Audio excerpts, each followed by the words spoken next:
Every relationship you have will end every single time through the breakups, if someone cheated, or if they die.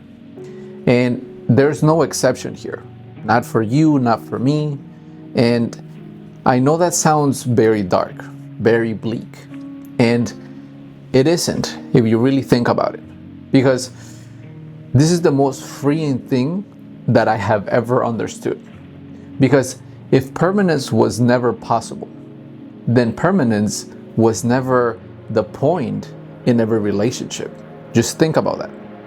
And you have been living like it was, scanning every tone for a change that you can't name, checking if they still feel the same way that they did last week, building a future in your head so that you can feel safe in the present moment.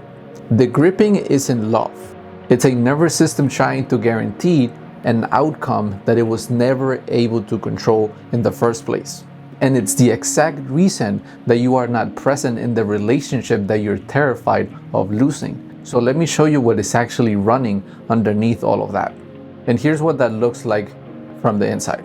Physically, you are with them, but your attention isn't in the room. It's in the next 3 months ahead. Running scenarios. Will this last? Will they pull away? Are they gonna text me back? Do they really want this? And you do that because your attention is in the future, not in the present moment. You are missing the only version of the relationship that actually exists. The one that is happening right now. You think that you are protecting the relationship, but you're not. You're absent from the relationship because you're constantly thinking in the future. And here's the cruel part, because some people can feel that you're not fully there. Some people just can't do it, but others, they definitely can. So the very thing that you're doing to keep them with you is the very thing that creates the distance that you are afraid of creating. So you need to understand the hidden mechanism, because why would the mind do this to us? Because the mind cannot tolerate an open loop. An unresolved future feels like a threat. And to your nervous system, a threat is a threat. It doesn't matter whether it's a predator or a person who might leave. Same chemistry, same response, same state of mind that generates the panic. So the mind does what it does always. It tries to close the loop. It tries to convert an uncertain future into a certain one. And that's the way that you seek for reassurance. That's where the overthinking comes from. That's where the overgiving comes from. Because every one of those behaviors is an attempt to buy something that is not guaranteed. But here's the thing that nobody really says out loud. There's no guarantee available. There was never any guaranteed, not for you, not for me, not for anyone in this planet. Not even for couples that have been married for 50 years. One of them will still bury their loved one. And you have been paying attention for something that was never for sale. Because permanence is not guaranteed. Now, where did you learn that love was supposed to be permanent? That's the more important question. Because you weren't born believing that. You watched it on a TV show. You watched it on a movie. And you absorbed that model of love, and you thought this is how love is supposed to look like, before you were even old enough to question it. And in most models, staying equals love, and leaving equals failure. That's what we know, right? So the ending itself became the proof that it wasn't real. And that is the bubble reality, an internal definition of love where duration is the measurement. And when duration is the measurement, every relationship becomes a test that you can fail. Every good day becomes something to protect. Every quiet moment becomes something to interpret. You are not in a relationship with a person anymore at that point. Think about that. You are in a relationship with a scoreboard trying to prevent failure from happening.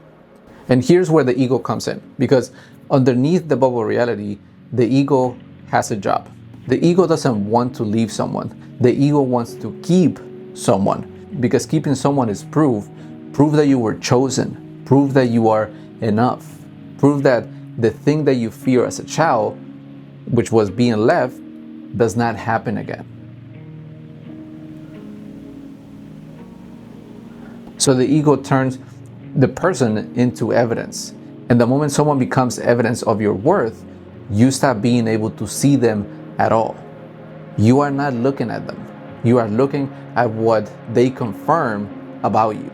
And I personally lived this because I was deeply in love with one of my partners and I gave everything. I anticipated their needs before they were spoken. I made myself indispensable and I told myself that that was love. And in a weird way, it wasn't. It was insurance that I was purchasing in a way. I was overgiving so they don't have any reasons to leave. I was fixing people so that they thought that I was enough and they would stay. I called it devotion, but devotion doesn't have a hidden clause. Mine's did. And it say stay. And the relationships that I fought the hardest to keep were the ones where I was the least present for. And I have almost no memory of actually being present for those people. I only remember managing the fear that I had of losing them. So here's the reframe. If every relationship isn't meant to last forever, what is it for? It's for revealing yourself to you. It's there to wake up something within you, to show you where you can freely love, to show you your fears and where you're gripping tighter than you should. Because every person you love hands you a mirror you can't get away from.